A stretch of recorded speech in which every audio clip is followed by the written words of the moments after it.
Kādreiz sensenos laikos piesnigušajā Latvijā dzīvoja Ziemassvētku vecītis. Viņš bija ļoti jauks un ar prieku dāvināja cilvēkiem brīnum skaistas, roku darba darināts dāvanas Ziemassvētkos.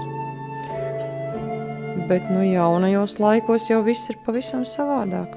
Bērniem dāvina plasmasas mantiņas bez dvēseles, dāmu tērpi un kungu šlipses ir štancētas, konvejerā radītas. Viss ir galīgi neinteresanti un slikti.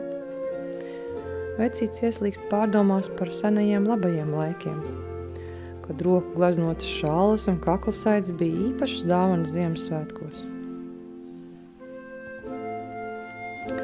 Īpašās atmiņās viņam palikusi kāda, kā viņu sauca,